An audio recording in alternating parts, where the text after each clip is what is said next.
naye omuzungu akugamba the black the cherry the sweeter the juice. The black the cherry the sweeter the juice.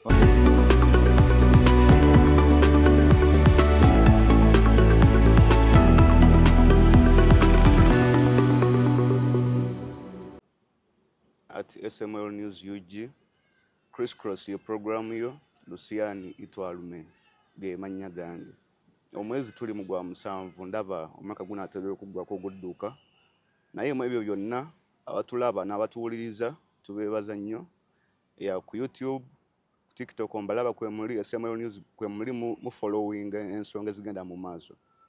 Tulina omugenyi waffe olunaku lwa leero era nga ono y'omu ku abo abasalawo batunde okwegatta kw'abantu kw'Abafirika kw'abaddugavu mu nsi yonna tubeere nga tuli kimu.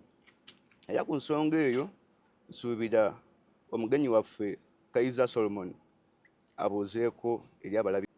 Weewaawo Mr. Lucian neeyanziza nnyo omukisa gw'ompadde okulabikirako mu mpewo za SML.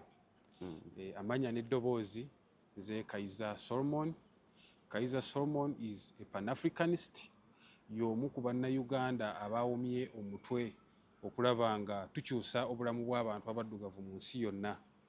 Kubanga ssebo abantu baffe okubanga bali bubi, abantu baffe okubanga babonaabona si buvunaanyizibwa bwabo bokka babonaabona naye naffe ng'abantu.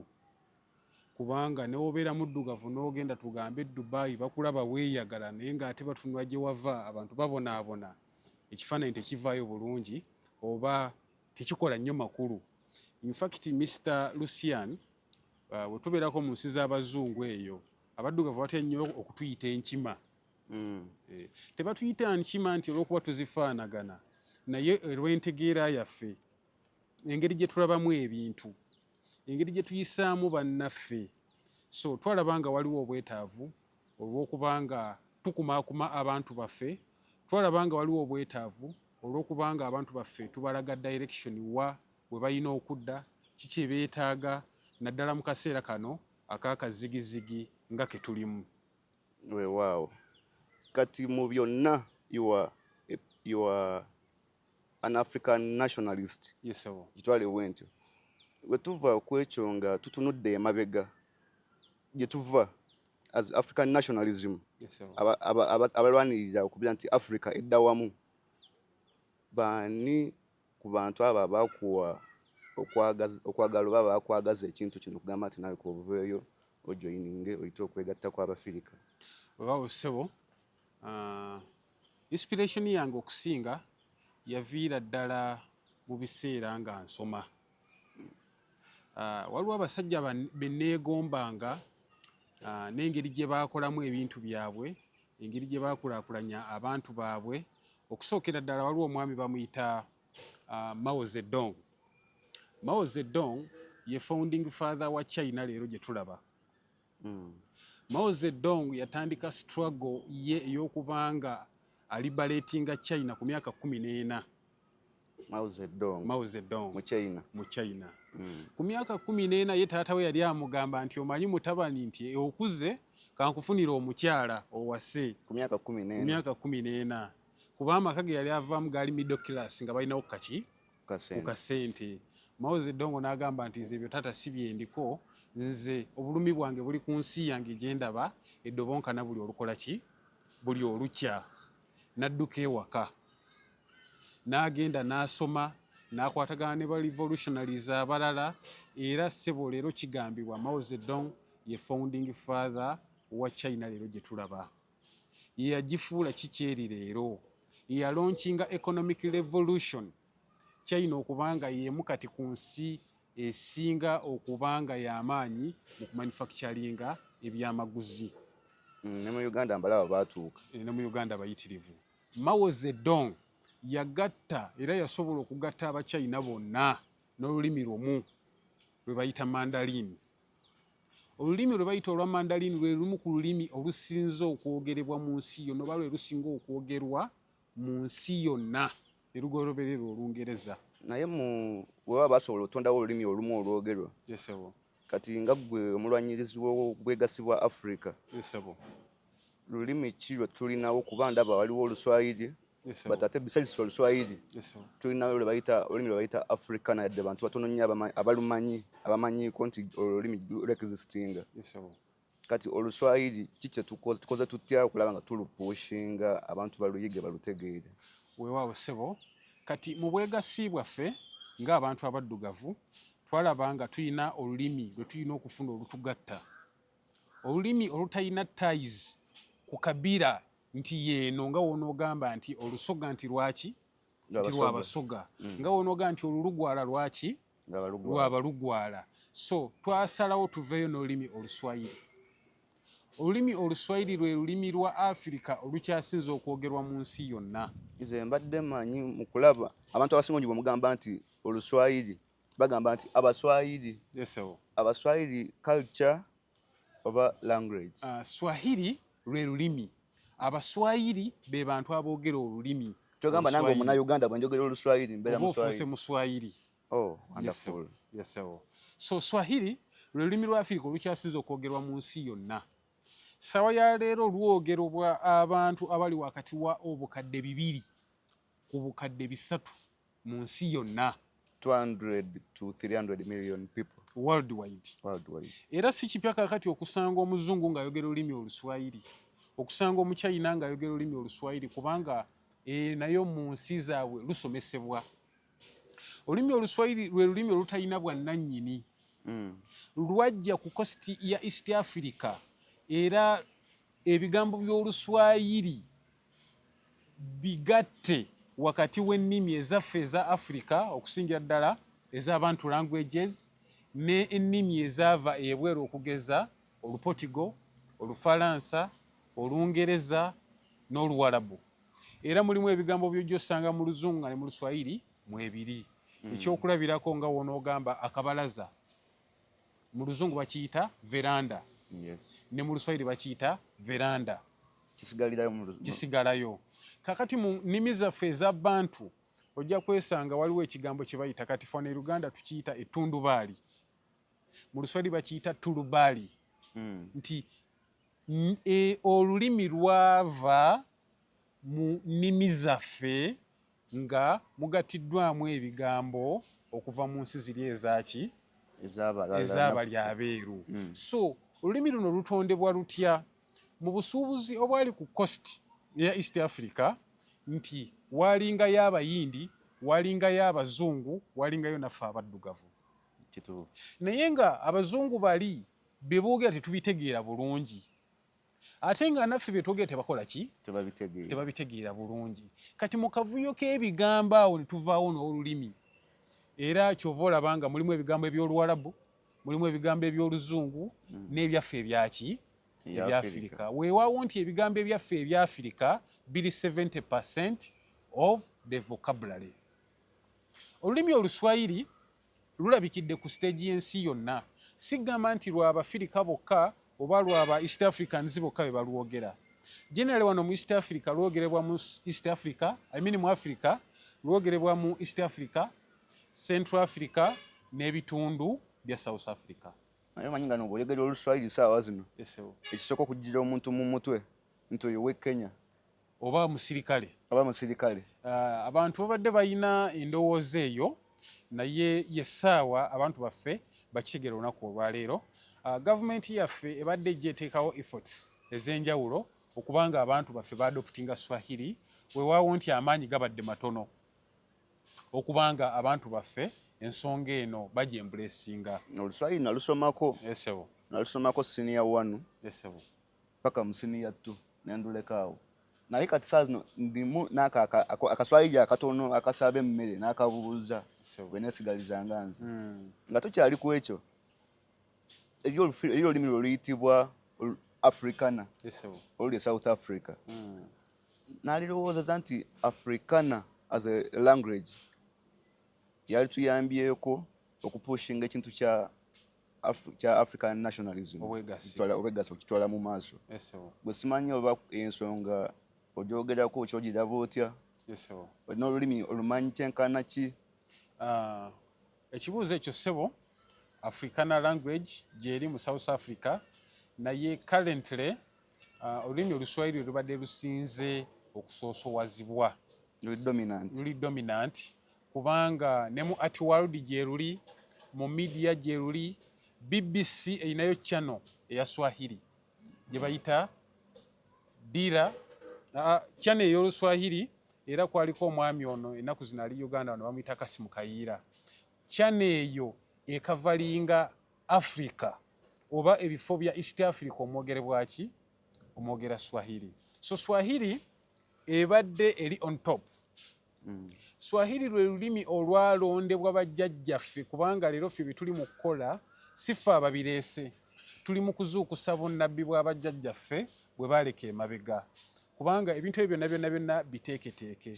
Era n'olunaku olwaleero mu ggwanga lyaffe erya Uganda, omukulembeze waffe ow'e Uganda akubiriza abantu twegatte naye nga tulina kukozesa lulimi luki? Lulimi Luswahili nti lwe lulimi olubadde embraced so far. Abantu baffe babadde tebannaba kupiikinga nnyo interest mu bwegassi nti abasinga ababadde bakyali nnyo ku subsistence level. Omuntu oluusi asomedde Kampala, akolera Kampala nga kale alaba tewaliiwo nnyo mulamwa oba tewaliiwo nnyo nsonga lwaki ayiga olulimi olulala. Ate nga woba otunuulidde abantu baffe abazungu oba abantu abawangaalira mu nsi eza Bulaaya, buli ekiba kizze bakiyiga mangu, bakyembuleesinga mangu olw'okubanga nti okumanya kwabwe kuli diverse, babeera mu communities ez'enjawulo, leero ali wano enkyali wali. So tukubiriza abantu baffe babeere nga bembuleesinga omulanga gwaffe. Mr. Lucian, okuddako emabega katini, olulimi Oluswahili lwe lulimi oluli international okuva mu ggwanga, okuva mu ssemazinga wa Africa. Waliyo oluyimba baluyita Liberian Girl, Michael Jackson yaluyimba.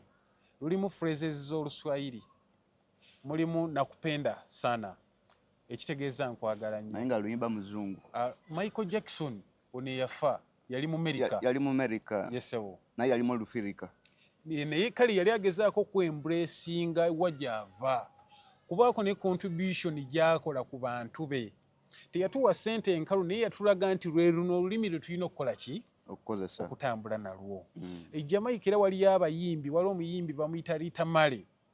Omukyala oyo yali mukyala wa Bob Marley. Abantu abasinga bamanyi Bob Marley. Yayimba oluyimba baluyita Harambe nti tukolaganira wamu tubeere nga twekulaakulanya.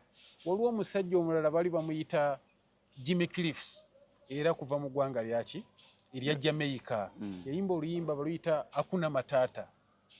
So lulimi lubadde embraced okuva emyaka egiyise gyonna. So ffe olunaku olwaleero kye twagala kuzuukusa bunnabbi bw'abantu baffe abo bajjajjaffe okubanga efotisi zaabwe tezifiira mu kkubo. But in this process nga tuspreadinga obwegassi bwa Africa n'abaddugavu bonna mu nsi, buzibu ki bw'ogenza osanga ng'omuvubuka omuto agezaako alina ekirooto ky'okupushinga alina ekirooto ky'okupushinga agenda y'obwegassi? Yesewo. Okusookera ddala challenge gye tusoose okusisinkana nti abantu level of consciousness ebadde ekyali low. Bwe njogera ku level of consciousness kyentegeeza nti entegeera y'abantu baffe okubanga basobola okulaba ne beetegereza ate ne balaba ekiri mu maaso ebadde ekyali wansi. Nti ebiseera ebisinga abantu baffe babadde bafa nnyo ku kintu ekiriwo. Nti oli aba ayinawo akalimu ke, ayinawo akayumba ke, azimbye akayumba, ayinawo akamotoka, ebisigadde tabifaako. Agamba nti nze obulamu obwange butambula nga we nakola ki?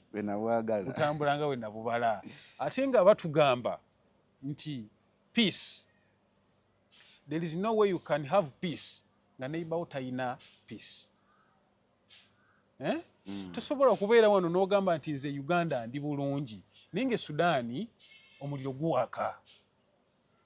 So ffe kye twagala okwakiivinga ng'abantu nti ffenna tubeere nga tukola ki? Tuli mirembe ate nga tweyagala. Mr. Lucian, olunaku olwaleero bw'oba otambuddeko omuntu omuddugavu ye muntu oba ye leese ekyasinze okubonaabona mu nsi yonna. Leero we tutunuulira ku byafaayo oba ku statistics, ensi ezisinga okuba enjavu mu nsi yonna ziva mu Afirika ensi ettaano: Burundi, mu Africa, Congo, Africa, South Sudan, naye Congo eno, Djibouti. Congo eno Yesewo. okubeera ng'erina ebyobugagga bingi, Yesewo. naye teggwa mu ntalo buli kadde. Yesewo. Tugambe nti we are still under colonialism, neocolonialism. Ekiriwo leero bakiyita neocolonialism. Kuba obudde bwa colonialism bwaggwako. Sawa ya leero omuzungu abeera gy'ali n'akufugira ku remote. Na influencinga kikyokola, kikyolya, kikyoyambala, otegeera otya. Congo nga bw'ogambye ssebo y'ensi esinga okuba n'ebyobugagga mu nsi yonna. Cobalt mu nsi yonna ebitundu 40 ku 100 avaawa? Ava Congo. Batugamba nti bomu ezaakubibwa e Japan mu myaka gya 1940 mu Hiroshima ne Nagasaki zaava mu Congo. Kale lo material eyo bagijja Congo bagiyita uranium eyakola bomu ezaakuba China, ezaakuba Japan sorry, mu second world war, mu sematalo owokubiri. Yes. Kigambibwa olunaku olwaleero n'abantu abazaalibwa mu bifo ebyo Hiroshima ne Nagasaki bayinako obulemu bwe bayina. Congo nsingagga naye badde disunited okumala ebbanga lyonna. Mu 1960 Congo yalina omukulembeze baali bamuyita Patrice Emery Lumumba. Naye nga bwegambye nti consciousness y'abantu baffe ekyali wansi, yagezangako abantu baguza ebiteeso naye nga tebabikola ki? Tebabigula. Nga tebabitegeera. Tebabikiririzaamu. Ate era ekirala Mr. Lucian kino kankikutegeeze. Nga nzira ku kibuuzo kiri kye wambuuzizza, abantu baffe bankwe nnyo. Mukolagana wano mu mataala ekiro ne bagenda ne bakolagana n'abantu abalala. Wanaakulaga aseka. Naye ate olukukuba amabega bw'ati akola birala. Mu ggwanga erya Congo omukulembeze Patrice Lumumba yali ayagala ku decolonizinga nsi ye nga takyayagala bazungu babeere nga beba influencing ebikolebwa mu Congo. Yali agezezaako kikola successfully, naye Abamerika ne batandika omulumba. Mu kumulumba olunaku lumu yali ayina telegram gy'awandiika agiweereza omukulembeze w'e Russia yaliko ebiseera bali bamuyita Khrushchev. Ate yali sekuritale we, telegram n'agibba n'agiwa abantu abalala, n'agiweereza Abamerika ng'ayita mu CIA. Abamerika ne bakwatagana wamu n'Ababirigi oba Ababelgium ne baweereza amagye ga United Nations ne bajjakaani ne bajjako Lumumba kuba bamususpectinga nti omuntu ono agenda kubeera communist kubanga Khrushchev yali ki? Mu kulaba okwange Africa tuli bangi n'ensi nnyingi over 54. Yes, sir.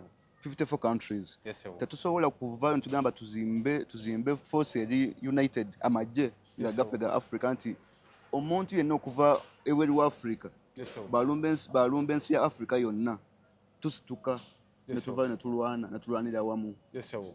Kakati fo okusingira ddala tubadde tukwasaganya nnyo ebiri social and economic, naye twagala kuzimba framework abakulembeze baffe ab'amawanga nabo bakole ki? Nabo batandikira awo.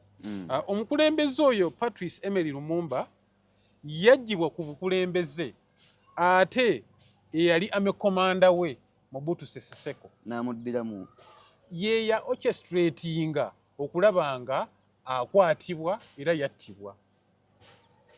Okusookera ddala yaliibwamu olukwani eyali sekuritale we. Then akulira amagye n'addamu n'akola ki? N'amulyamu olukwe. Mobutu Sese Seko era yafuga okuva mu biseera ebyo mpaka mu myaka yaggyibwako wano jjo lya abalamu Kabila n'amukola ki? N'amusikira. Okumanya nti abantu baffe badde bakyayina enkwe ate era ne challenge endala abantu baffe gye balina obutamanya ate nga si beetegefu kuyiga. Tebagala kusoma. Tebagala kuyiga. N'okusoma kutono. Mobutu olwatuuka ku bukulembeze ye yali mwetegefu okukola n'abazungu. Ne wajjawo abo bamusaayi gwa Patrice Lumumba nga baagala kujjako ani? Seseko. Baagala kujjako Mobutu Seseko. Kumujjako. Ne bakwatagana n'Abacuba. Biseera ebyo mu Cuba wali omukulembeze bali bamuyita Fidel Alejandro Castro. Yes. Wamu n'omwe bali bamuyita Ernesto Che Guevara. Bali convinced by these Congolese. Abali bagezaawo okuteekawo counter revolution. Ne basindika abasirikale mu ggwanga erya Congo. Okuva Cuba ne bajja mu Congo. Mu zikatanga provinces ezo. Kati ne batandika okutraininga amagye ga Congo, batandika okutraininga Abakongo abo babeere nga basobola okwerwanirira. Babeere nga they liberate themselves. Bwe bali nga mu training, bwe babagamba nga okukisima andaki, mu magye waliwo ebinnya bye basima babiyita andaki, ebyokwekwekamu. Bwe bagamba nga Abakongo babisime nga bagamba ffe tetujja bisima, ffe ne waffe bya mirambo, batuziikamu mirambo. Ate babawo ekintu ekisobola okubayambako okwekweka nga obuzibu buzze. Mubeere nga musobola okwerwanako. Mwe mugambe nti ate bateekamu mirambo. Bwe babagambanga nti woba okookinga emmundu olina okueyiminga nga bo bashutinga ene awule. Ne batuuka ekisa ne bagamba kati mwe Abazungu mutulumirirwa mutya ate nga olwedde Bazungu bwe bali wano be batubonyaabonya. Naye Abazungu batulumirirwa nga Abafirika. Wali Abazungu abatulumirirwa. Ekyokulabirako mubeera mu kiraasi, mu kibiina. Omusomesa y'omu, sabujekiti y'emu, ne buli omu agiyita lulwe. So wali abatulumirirwa. Nebeerayo n'abo abatafaayo abatagala kumanya. Okusingira ddala abantu abasinze okubanga abatuyisa obubi be bano ba bureaucrats. Naye nze ndi musanyufu nti Abazungu abalungi bannyambako mu kusoma. Yanze nasomera ku ssente z'Abazungu. Ngaera bw'okyogedde abalungi bakola ki? Gye bali kuba kati balina ne kampeyini ze bataddewo. Balina ssente ze bagezaako okututeerawo ng'abantu abaddugavu. Tusolovinga ebizibu byaffe. Bakooye immigration zaffe. Ffe tutambula enehawule. Okiwulira ekintu ekyo. So, let alone, mu ggwanga erya Congo, Abacuba baali tweetinga ne bagamba abantu bano katubaleke. Era omwami Ernesto Che Guevara yali agenda yawandiika mu diary ye n'agamba like these are stupid people who will never unite. Era y'emivuyo gino gy'olaba egikyali olunaku olwaleero. Naye mu Africa tulinayo abantu abo nga they are existing naye nga aiming at spreading the togetherness of Africans. Abantu bangi lwakuba ekyomukisa omubi nti bangi balina desire eyo naye ate tebasobola kugyogerako mu lujjudde. Kuba tulina abantu ba mirundi esatu. Waliyo abagezi naye nga tebasobola kwogera nga bo bangi. Waliyo abagezi nga basobola okwogera naye nga batandikira okwogera tebakola ki? Tebalabawo. Tebalina platform yaabwe. Tebalina platform. Then waliyo n'abalala tubaddeko abo Abafirika abali aiming at okukwatira awamu kulaba nga twegatta. Abali conscious. Ng'ogamba nti waliwo abo abagezi ennyo nga tebagala kwogera kubanga batya okwogera. Batya consequences. Kubanga era waliyo consequences. Then wabeerayo abo abagezi nga basobola okwogera naye nga tebalina platform. Kati abookusatu be baliwa? Abookusatu waliyo abo ekyokukola bakimanyi naye nga ate bamativu mu mbeera mwe bali. Ekyokukola akimanyi naye talina mutima gulumirirwa bantu. Mr. Lusiani obulamu obwensi waliwo stage w'otuuka nga ofaayo nnyo ku kiki neyibawo kyayitamu. Kubanga ennaku zino ekyokulabirako mu ggwanga lyaffe erya Uganda batugamba nti omwavu takyebaka n'omugagga takyebaka. omwavu takyebaka asula anoonyeza baana be kyakulya mu bulungi ne muki nti we kinaamubuula ku booda mu bulungi ajja kukinoonya mu bubi, ajja kunyakula akaki akasawo k'omuntu. N'omugagga kye kimu takyakola ki takyebaka kubanga asula akuuma ekintu ky'omwavu aleme kukola ki kukitwala. So okwewala obunkenke obwo bwe butyo, era nkubiriza abaddugavu bonna ne bannayuganda okutwaliza awamu, tusitukire wamu tubeere nga we can change the status quo. Tusekereddwa nnyo n'abantu abavaayo okutuyamba batuleka kuba balaba bye tukola ki tetubitegeera, tetulina mitima girumirirwa bannaffe, abalala tuli babbi. nze be nakalabako bensobola otwala nti ali truly African nationalist. Yes sir. Ye president waffe. Yes sir. President Yoweri Kaguta Museveni. Yes sir. Naye ate buli lwavaayo najja mu kamera ng'akozesa Luswayiri omanyirawo nti waliwo ekitateredde, era kasita omulaba mu combat naye ng'akozesa Luswayiri ng'omanya waliwo ekikyamu.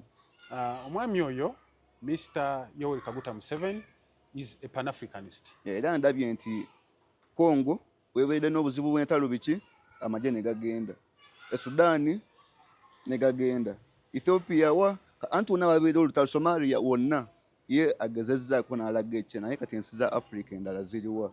Era ani kwaba asobola okwegatta ku President Museveni ng'ali mu eyo layini y'emu eyo?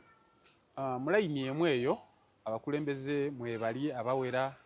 Waliwo omukulembeze kati we Botswana aliko bamuyita Duku, era naye munnamagye, is a Pan-Africanist. Mabega tubadde tulina omwami bamuyita Julius Malema abadde omukulembeze wa EFF okuva mu ggwanga erya South Africa. He has been a good Pan-Africanist n'abalala bangi, naye nti abantu abo basobola okuteekawo framework, naye challenge ebadde about execution, engeri gyekolamu engeri gy'okumaliriza omulimu. Ekyokulabirako mu ggwanga lyaffe lino erya Uganda, Swahili sebo is a official language wano mu Uganda and it's a national language. Zikizaganya naawe naye efforts zibadde entono eziteereddwawo okubanga olulimi luno lutuusibwa ku muntu owa wansi. Efforts ezibaddewo kiringa omwami ewaka yagenza okunoonya ssente, tugambe avuga booda, n'agenda ssente ne zimubula, naye nga wakati yaleseewo kameeza nga tabawaka balina okulya, naye ali ku mulimu akola abagamba nti nkomawo ndeeta ki ssente oba ebyokulya. Naye mu kukomawo n'akomawo na busungu bungi, omukyala n'abaana n'abakuba bukubi migere mugende mwebake. Tabannyonnyodde nti munnange gye ŋŋenze ssente zibuze, bapiki bagikutte biganye, mbadde nsaba muwummule ngende ekyantetenkanye nti apulo ki ebadde tekwatiddwa bantu baffe bano abayina obusobozi, wabula singa omwami ono wa boda akomawo n'abagamba naye nti ngenze nenkola ne munnaye mukyala piki bagikutte nsiibyewa ku poliisi, mbadde nsaba mugume ntetenkanye nkya bajja kwebaka baki bagumu bategedde nti sente taata w'abaana zikoze eki zimubuze bubuzi. So fe approach eyo gye tuzze nayo, abantu baffe twagala tubasomese lwaki balina okwegatta, lwaki twetaaga obwegaso olunaku olwaleero. Mr. Lusiani, olunaku olwaleero obanga osomyeko okubanga ku CV yo oyinako language ey'enjawulo gy'osobola okwogera ebeera pass. Wobanga osobola okwogera Swahili olunaku olwaleero, labor mobility yo eba waggulu, waliwo kye bayita mobility of labor. Obwangu bw'okubanga osobola okuva wano eno n'ofuna omulimu awalala. Onfuna Mr. Lusiani. So twagala tukwasizeeko abantu baffe babeere nga basobola okwongera ku mobility yaabwe, abantu baffe babeere nga bategeera lwaki twetaaga okwegatta ng'abantu. So nze amu linguistic, njogera ennimi ez'enjawulo, ennimi ezaffe wano e Uganda ezisinga nzogera, Olunyankitara ndwogera, Swahili mwogera, mu nnimi eziri foreign Arabic mwogera ne Spanish. kati nze oluzungu oluganda olusoga wabeerawo challenge y'amaanyi awo nange neegattamu abo kuba ninayo ennimi 3 naawe obeera linguistic sebo ndi musajja musoga yesebo naye oluganda engeri gye ndoogeramu yesebo n'okukokya kiba kirungi nnyo era abantu baffe they have to copy a leaf ensi kaakati etunuulira mobility y'obusobozi bwo. Waliwo omwami ababadde bakola ku BBC waliwo omwami kaakati yakulira Uganda Media Center mwami Kasujja musajja Muganda naye abadde akola ku BBC channel ya Swahili kubanga abadde ayogera olulimi oluki yatwala obudde n'ayiga olulimi Oluswahili. Waliwo omwami omulala bamuyita Kasimu Kayiira ennaku zino mulaba ali nnyo mu bya bulimi na bulunzi era naye yali muweereza ku BBC ku channel yaki eya Swahili. Kale tutunuulira leero nti tulina bannamawulire bangi naye olinaga emirimu gyabula oba ndi wano tebasasula bulungi naye olemedde mu mbeera eyo olw'okuba toyagala kuyiga kipya. Onfuna ssebo naye olunaku olwaleero singa oba weewaddeyo noga akambeeko ekipya kyenjiga mobility yo ejja kuba waggulu. N'ekyokulabirako ekirala tugambe nga bannaffe abasawo basomesa oyize Swahili kitegeeza osobola okugenda mu ggwanga erya Kenya n'okola ki n'osomesa oba n'okuba empiso. Leero abasomesa babadde beetaagibwa mu mawanga aga Amerika abasomesa Swahili. Onfuna ssebo leero oli munnayuganda tugambe twegasse tulina olulimi lumu olukola ki olutugatta. Osobola okgenda emmoloto ng'oli musawo n'okola ki nobeera omusawo nobeera businessman kubanga tuba tusobola okukola ki okuwuliziganya.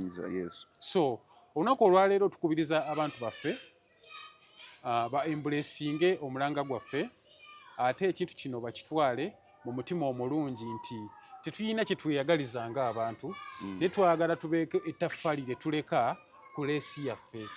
Nga tukyali ku ekyo issue ya South Africa efuuse South Africa.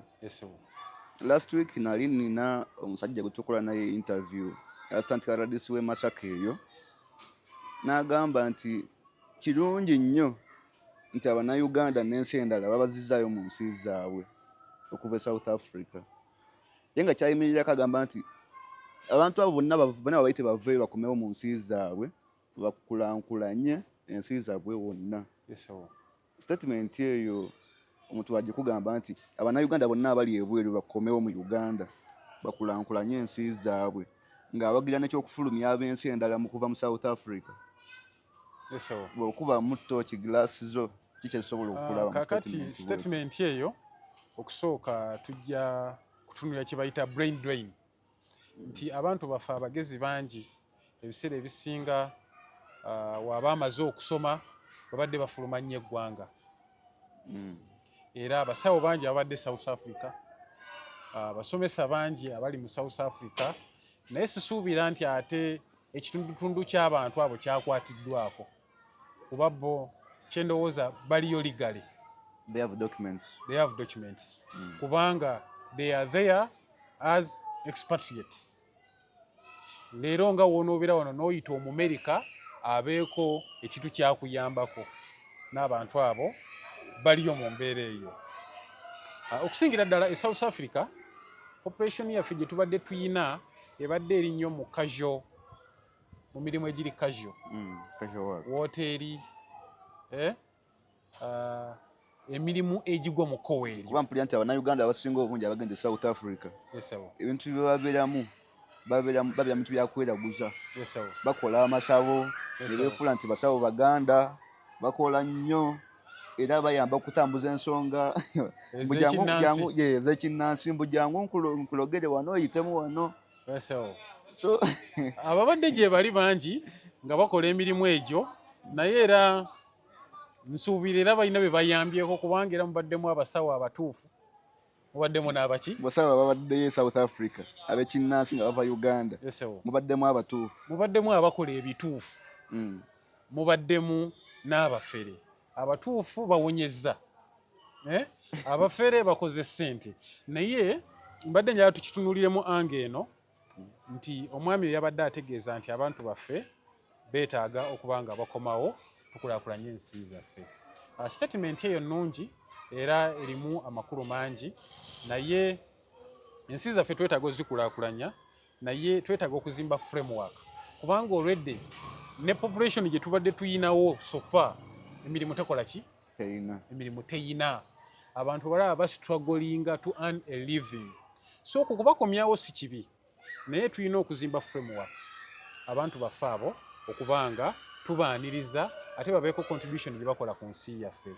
Then n'ekirala kinyuza okwogera ku bannaffe abakomyewo nti bannaffe abo beetaaga okusooka ne babanga babaako ekifo ekiri gazetted we batuukira. Beetaaga rehabilitation kuba mu kwekakasa kwange bannayuganda abasinze okukomawo bamuntu nsolo.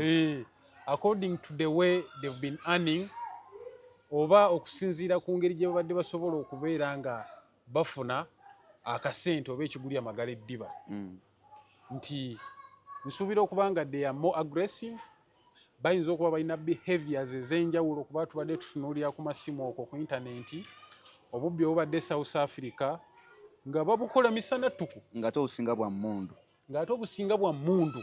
So abantu baffe abo simanyi oba gavumenti omulanga gwaffe neeguwulira beetaaga rehabilitation okumala emyezi nga 6. Ebiwulira kuba batufollowinga.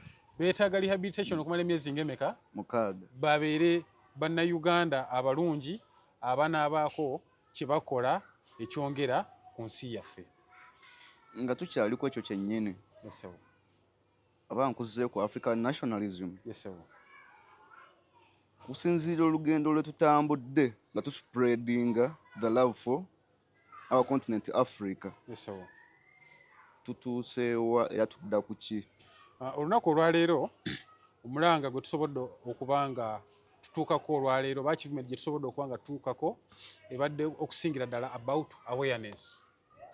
Kuba ekintu ng'ekinene bwe kiti abantu olina okusooka n'okibategeeza ne bakimanya nti gyekiri ate n'oba ng'osobola okukibaagazisa.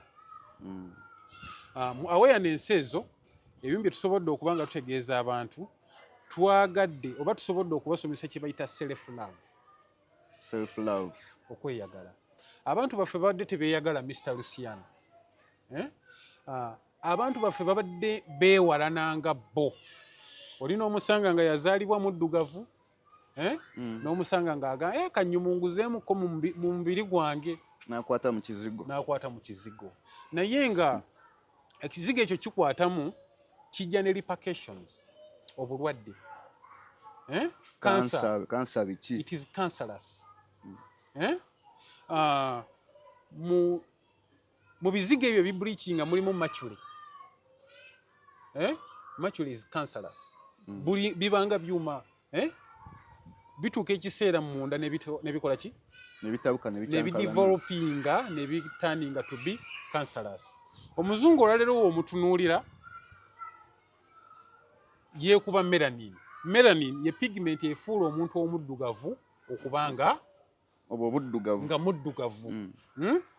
Nti sawa ya leero omuzungu yatandise okwekuba empiso eya melanin okubanga taba mweru nnyo. Abaalu abo balina obuzibu bwe bayita obwa sunburn. Nti omusana gubokyako bapeeruuka nnyo n'olususu ne lukola ki? Ne luvaako oluusi ne lukyuka. Nti leero okwewala ekintu ekyo balina melanin gwe beekuba naaba nga takyakosebwa ki? Sunburn oyo. Naye ate ffe abantu baffe melanin gwe balina bali mukola ki? Bali mu kumukuuta. Era olunaku olwaleero ssebo oba otambudde mu kibuga osobola okusanga mwana muwala nga mweru asinga n'omuzungu. Simutwala. Nebeera mulungi naye nga ndaba teyeeyagala nga ye omuntu. Kala ye tajagala agitya. Ngira bwenti. Owetansonda. So eyo challenge ebadde y'amaanyi tugezaako abantu baffe okubanga tubazimbamu entegeere basooke bamanye beauty gye bayina. Omuddugavu leero bakugamba nti buli muddugavu azaalibwa mu nsi azalibwa with an inner concept of creativity. Nti buli muddugavu ali mu nsi alina talenti gy'ayina. Lwakuba emirundi mingi tetwezuula. Mr. Lucian tuli wano leero. Osobola okuba oli wano naye nga wandibadde muddusi wa misinde sprinter. Naye environment muwakulira buli wakomangawo ku ssomero nga taata agamba agenda oggyeyo embuzi ku ttale. Abazungu kye batusinga. Kyekyo kitugezaako okusomesa abantu baffe. Bw'abeera nga alaze nti interest ye eri mu kuwuga. Myaka 2 myaka 3 abeera mu kuwuga.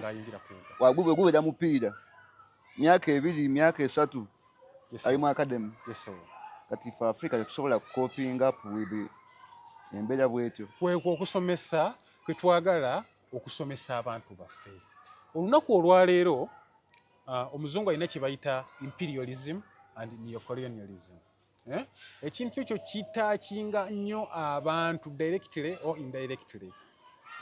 Neocolonialism etaakinga nnyo ennyambala, music, ebyokulya.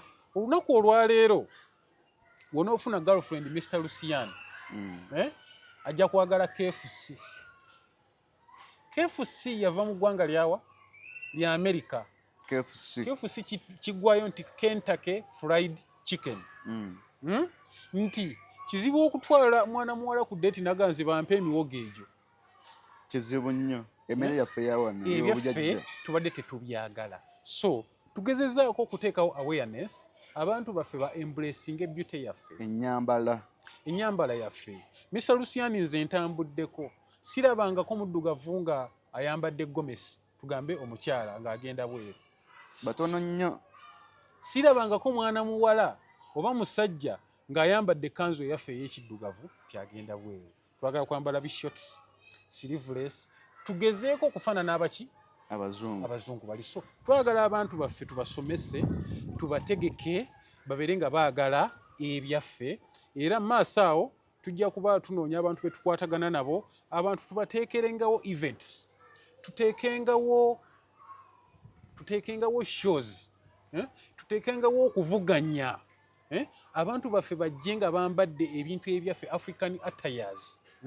Tutunuulire omuntu asinze okubanga yeenyumiriza mu kyalimu omuntu eyo era abeere ng'afuna ekirabo. So twagala kuteekawo ebintu bwe bityo okubanga tusitula abantu baffe okuviira ddala mu nnyambala, mu ntegeera, kiki kye balowooza, n'okubanga abantu baffe batandika okulowooza ku bannaabwe generally. Awo wennyini kwatirawo abawuliza baffe n'abalabi baffe aba SML News obawe ekigambo ekisembayo nga tusiibula puroguramu ya leero. Weewaawo ssebo, Mr. Lucian tuyina channel yaffe bagiyita Swahili Unite Black People Initiative. Swahili Unite Black People Initiative. Channel eyo specifically tusomesezaako olulimi Luswahili. Woba oyagala kufuna ku test eyo eya Swahili language tusomesa olulimi Oluswahili. Genda osubscribinge ku channel yaffe obeere nga oyiga olulimi Oluswahili. Then nga mfundikira Mr. Lucian njagala ntegeeze abantu baffe nti we are naturally beautiful ng'abantu abaddugavu. Black is beautiful. Black is beautiful. Tubadde tuyina challenge ennaku zino eya colorism mu ggwanga lyaffe erya Uganda. Nti oli abamweru n'agirega gwe omuddugavu. Naye omuzungu akugamba the black the cherry, the sweeter the juice. The black the cherry, the sweeter the juice. Wow. So woba oli eyo ng'oli muddugavu nnyo, tokkiriza muntu yenna kwandamindinga nti oli muddugavu nnyo biki. You are naturally beautiful. Love yourself, love who you are, embrace who you are. Then lastly, Mr. Lucian nga maliriza, nsaba nnyo abantu baffe batwegatteko mu campaign yaffe eno gye twalonkinze. Then era ekirala tuli mu kunoonya abantu. Those nationalists, African nationalists. Obanga oli gy'oli yonna musobola okutunoonyaako ne mubanga tubagatta mu campaign yaffe ey'okubanga tubunyisa obwegassi. Kaizer Solomon tujja kuba tumukomyawo, tujja kubeeranga naye buli week. Wano ku SML News UG. Chris Cross yabadde program yo, Lucian Itwalume omuweerezaawo, then Regan Regan abaddewo ku kamera omusajja oyo omwagala nnyo mulungi talina buzibu mweraba Kwaheri.